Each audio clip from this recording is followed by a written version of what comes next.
नमस्कार, आप देख रहे हैं आवाज इंडिया, देश की भरोसेमंद आवाज। मैं हूं पिंकी सिंह शेरावत।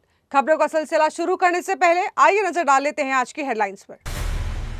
ग्रेट निकोबार प्रोजेक्ट पर सियासत तेज, कांग्रेस बोली राहुल के सवालों से घबराई सरकार। राष्ट्रपति से मिलेंगे राघव चड्ढा, पंजाब में सरकारी तंत्र के दुरुपयोग का उठाएंगे मुद्दा। बंगाल चुनाव से पहले अखिलेश यादव का संदेश, बोले दीदी थी, हैं और रहेंगी। विनेश फोगाट का बड़ा खुलासा, बोली ब्रजभूषण मामले की 6 पीड़िताओं में मैं भी शामिल। और मोहनलाल ममूटी की पैट्रियट का बॉक्स ऑफिस पर धमाका, 2 दिन में 50 करोड़ पार। अब खबरें विस्तार से। ग्रेट निकोबार प्रोजेक्ट को लेकर कांग्रेस ने केंद्र सरकार पर निशाना साधा है। जयराम रमेश ने कहा कि राहुल गांधी के हालिया दौरे के बाद सरकार घबरा गई है। पार्टी का आरोप है कि सरकार अब डैमेज कंट्रोल में जुटी हुई है और अपनी कमियां छुपाने की कोशिश कर रही है। कांग्रेस ने इस परियोजना से जुड़े पर्यावरण, आदिवासी अधिकार और पारदर्शिता के मुद्दों को उठाया। साथ ही संसद में इस पूरे मामले पर विस्तृत चर्चा की मांग की है। पार्टी का कहना है कि यह मुद्दा राष्ट्रीय महत्व का है और इसे नजरअंदाज नहीं किया जा सकता। इस बयान के बाद प्रोजेक्ट को लेकर सियासी बहस और तेज हो गई है। राज्यसभा सांसद राघव चड्ढा पंजाब में सरकारी तंत्र के कथित दुरुपयोग के मुद्दे को लेकर राष्ट्रपति द्रौपदी मुर्मू से मुलाकात करेंगे। उन्होंने आरोप लगाया है कि सरकारी मशीनरी का इस्तेमाल राजनीतिक बदले की भावना से किया जा रहा है। उनके अनुसार हाल ही में आम आदमी पार्टी छोड़कर भाजपा में शामिल हुए सांसदों को निशाना बनाया जा रहा है। इस मुद्दे को लेकर उन्होंने राष्ट्रपति से मिलने का समय मांगा। राष्ट्रपति ने राघव चड्ढा समेत 4 सांसदों को 15 मई सुबह 10 बजे मिलने का समय दिया है। सपा प्रमुख अखिलेश यादव ने महंगाई और अन्य मुद्दों को लेकर बीजेपी पर तीखा निशाना साधते हुए उसे झूठ फैलाने वाली पार्टी बताया। उन्होंने कहा है कि चुनाव के बाद महंगाई बढ़ेगी और आम जनता पर बोझ पड़ेगा। पश्चिम बंगाल की राजनीति पर टिप्पणी करते हुए उन्होंने कहा कि दीदी थी, हैं और रहेंगी और वो चुनाव में जीत हासिल भी करेंगी। अखिलेश यादव ने इशारों में ईवीएम पर भी सवाल उठाते हुए छेड़छाड़ की आशंका जताई।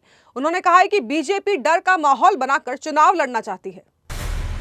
भारतीय कुश्ती जगत में नया विवाद सामने आया है, जहां ओलंपियन विनेश फोगाट ने खुलासा किया है कि वो डब्ल्यूएफआई के पूर्व अध्यक्ष ब्रजभूषण शरण सिंह के खिलाफ शिकायत करने वाली 6 महिला पहलवानों में शामिल है।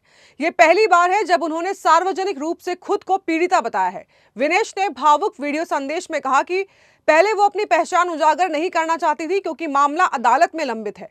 उन्होंने सुप्रीम कोर्ट की गाइडलाइन का हवाला देते हुए कहा कि पीड़िताओं की पहचान छिपाना जरूरी होता है, लेकिन मौजूदा परिस्थितियों के चलते उन्हें अपनी चुप्पी तोड़नी पड़ी। उन्होंने कहा है कि सच जल्द देश के सामने आएगा और गवाही की प्रक्रिया जारी है। वक्त हो चला है एक छोटे से ब्रेक का।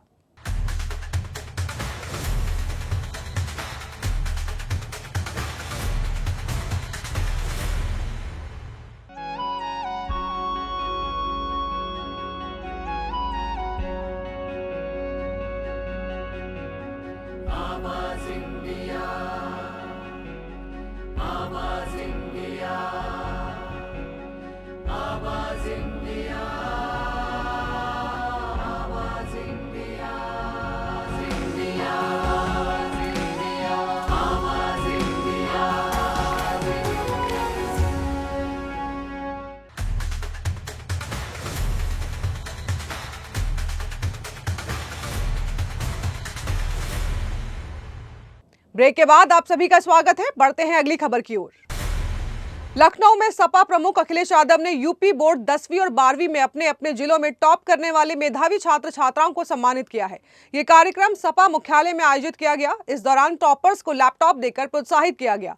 कार्यक्रम में छात्रों की उपलब्धियों की सराहना भी की गई। हिमाचल प्रदेश के नूरपुर के पास न्याजपुर में एक निजी बस के पलटने से करीब 2 दर्जन लोग घायल हो गए हैं। बस चंबा से ऊना जा रही थी, तभी अचानक चालक को हार्ट अटैक आ गया और वो वाहन अनियंत्रित कर सड़क पर गिर गया। हादसे के दौरान चालक बेहोश होकर खिड़की से बाहर गिर गया।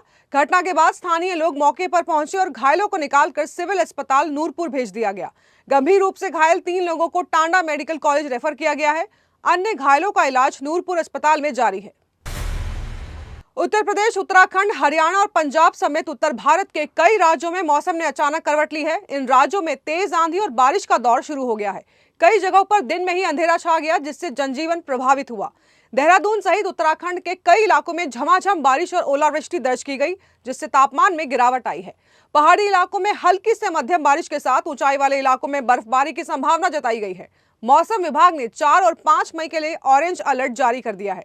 खराब मौसम के चलते लोगों को सतर्क रहने की सलाह दी गई है। सुपरस्टार मोहनलाल और ममूटी की फिल्म पैट्रियट ने रिलीज के साथ ही बॉक्स ऑफिस पर जबरदस्त प्रदर्शन करते हुए 2 दिनों में 50 करोड़ रुपए से ज्यादा की कमाई कर ली है। रिपोर्ट्स के मुताबिक फिल्म ने वर्ल्ड वाइड 50.23 करोड़ का कलेक्शन किया है। ओवरसीज मार्केट में फिल्म ने शानदार प्रदर्शन करते हुए 31.50 करोड़ रुपए कमाए हैं। भारत में फिल्म का कुल ग्रॉस कलेक्शन 18.73 करोड़ और नेट कलेक्शन 16.15 करोड़ रहा है। अब रविवार को फिल्म की कमाई में और बढ़ोतरी की उम्मीद जताई जा रही है। तो देश और दुनिया की बड़ी खबरों में फिलहाल के लिए इतना ही। जुड़े रहिए आवाज इंडिया के साथ, जल्द होगी मुलाकात। तब तक के लिए नमस्कार।